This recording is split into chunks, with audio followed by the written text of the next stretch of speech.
मुंबईतील मविया आणि मनसेच्या मोर्चाला मोठीच गर्दी बघायला मिळाली। मतदार यादीतील घोळाविरोधात आंदोलकांनी घोषणाबाजी केली।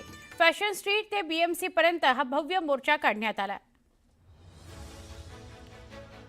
राज ठाकरेंनी दुबार मतदार याद्यांचा गठ्ठा दाखवला। कल्याण डोंबिवलीच्या हजारो मतदारांनी मलबार हिलमध्ये मतदान केलं असं सांगत याद्या स्वच्छ झाल्यावरच निवडणूक घ्या अशी मागणी राज ठाकरेंनी केली। ठाकरे कुटुंबातील चौघांची नावे मतदार यादीतून बाद करण्याचा प्रयत्न केल्याचा दावा उद्धव ठाकरेंनी केला। आपल्या नावे खोटा व्हेरिफिकेशन अर्ज केल्याचा आरोप उद्धव ठाकरेंनी केला।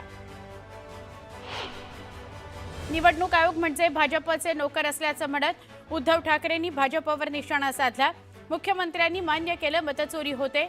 आयोगाचा सर्व्हर कुणाच्या तरी ऑफिसमध्ये असल्याचा घणाघात उद्धव ठाकरेंनी केला। सत्तेचा गैरवापर केला जातोय। राजकीय मतभेद विसरून एकत्र यावं लागेल।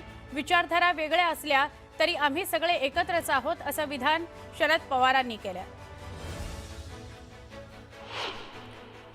मतदार याद्यांमध्ये घोळ असल्याने मतदार याद्या ग्रामपंचायतीमध्ये लावल्या पाहिजेत अशी मागणी काँग्रेस नेत्या यशोमती ठाकूर यांनी केली। तर भाजपकडे फिरते मतदार असून निवडणूक आयोग भाजपचा पोपट आहे अशी टीका ठाकूरांनी केली। उद्धव ठाकरेंनी वाळवीसारखी मुंबई खाल्ली, मुंबई विकली, भ्रष्टाचार केला अशी घणाघाती टीका अमित साटम यांनी केली। मुक मोर्चातून भाजप नेत्यांनी विरोधकांना प्रत्युत्तर दिलं। मुंबईतील मोर्चा केवळ ठाकरे बंधूंचाच होता असं म्हणत प्रवीण दरेकरांनी ठाकरे बंधूंना टोला लगावला। मनसेला जनतेनं यश दिलं होतं पण टिकवता आलं नाही, याचं आत्मपरीक्षण करावं ते गरजेचं आहे। राज ठाकरेंना आता लोकशाही नव्हे तर ठोकशाही मान्य अशा शब्दात दरेकरांनी राज ठाकरेंवर टीका केली।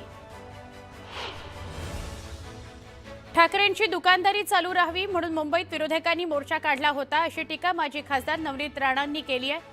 विरोधकांना लोकसभेला यश मिळालं तेव्हा लोकशाही जिवंत होती, पण विधानसभेला पराभव पत्करावा लागला तेव्हा लोकशाहीची हत्या झाली, यावरून सुद्धा राणांनी निशाणा साधला। जळगावमधील चोपडा नगर परिषदेच्या 15 प्रभागातील अंतिम मतदार यादी राज्य निवडणूक आयोगाकडून प्रसिद्ध करण्यात आली।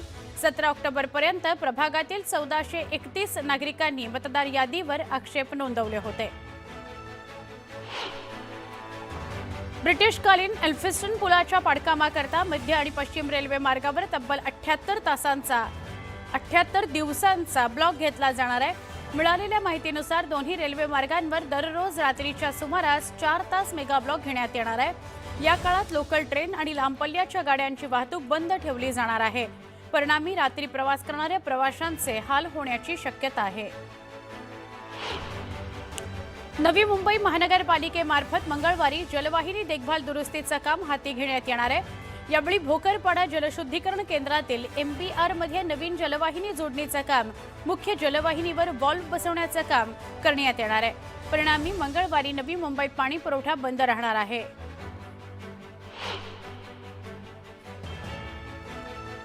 महाराष्ट्र राज्य माध्यमिक आणि उच्च माध्यमिक शिक्षण मंडळानं इयत्ता 10वी आणि 12वीच्या परीक्षेचे अंतिम वेळापत्रक जाहीर केले।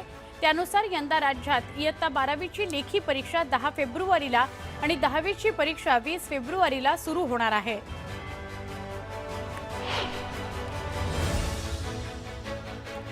महिला एकदिवसीय विश्वचषक 2025 स्पर्धेतील 13व्या हंगामामध्ये अंतिम सामन्यात भारत आणि दक्षिण आफ्रिका यांच्यात जेतेपदाची लढत होणार आहे। दक्षिण आफ्रिकेचा संघ पहिल्यांदा अंतिम फेरीत पोहोचलाय। दुसरीकडे भारतीय संघ तिसऱ्या प्रयत्नात ICCची पहिली स्पर्धा जिंकण्याच्या इराद्यानं मैदानात उतरणार आहे। शालेय शिक्षण विभागानं प्राथमिक शिष्यवृत्ती परीक्षा आणि उच्च प्राथमिक शिष्यवृत्ती परीक्षेच्या वर्गात यावर्षीपासून बदल करण्याचा निर्णय घेतलाय। यावर्षीपासून 4थी आणि 7वीच्या वर्गातील विद्यार्थ्यांना परीक्षा घेता येणार आहेत। त्याविषयीचे अर्ज भरण्यासह सुरुवात झालेली असल्याची माहिती शालेय शिक्षण विभागानं दिली आहे। हार्बर मार्गावर आज मेगा ब्लॉक घेण्यात येतोय, परंतु महिला विश्वचषक क्रिकेट स्पर्धेच्या अंतिम सामन्यानिमित्त तो रद्द करण्यात आला आहे।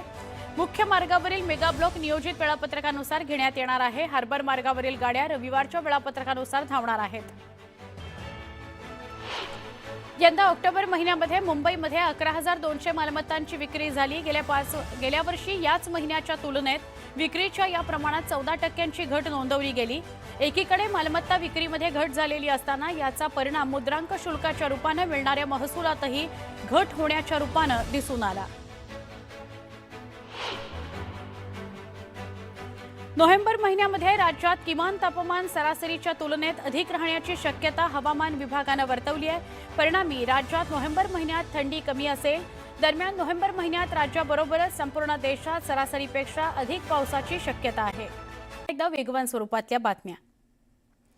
अभियांत्रिकी अभ्यासक्रमामध्ये प्रवेश घेऊ इच्छिणाऱ्या विद्यार्थ्यांकरता महत्त्वाची ठरणारी संयुक्त प्रवेश परीक्षा 2026च्या पहिल्या सत्राकरता नोंदणी प्रक्रिया सुरू झाली आहे। विद्यार्थ्यांना 27 नोव्हेंबरपर्यंत ऑनलाईन अर्ज नोंदणी करता येणार आहे।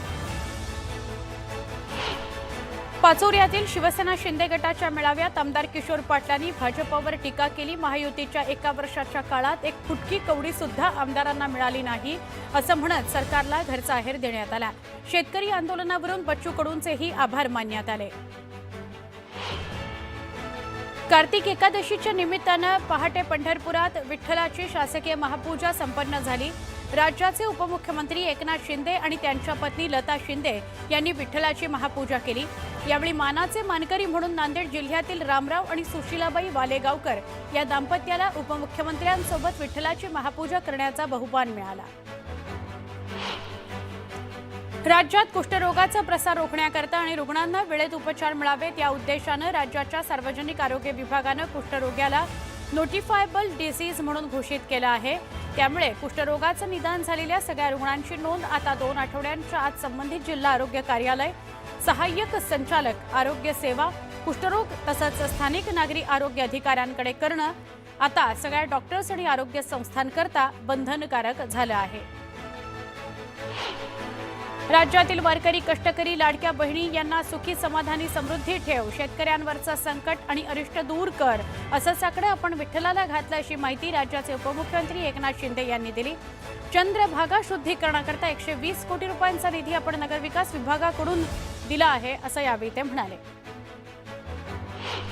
पंढरपूरमध्ये उपमुख्यमंत्री एकनाथ शिंदे यांनी संत पूजन केलं। यावेळी 7ही मानाच्या पालखीचा प्रमुख, विश्वस्त आणि पालखी सोहळा प्रमुख इथं उपस्थित होते।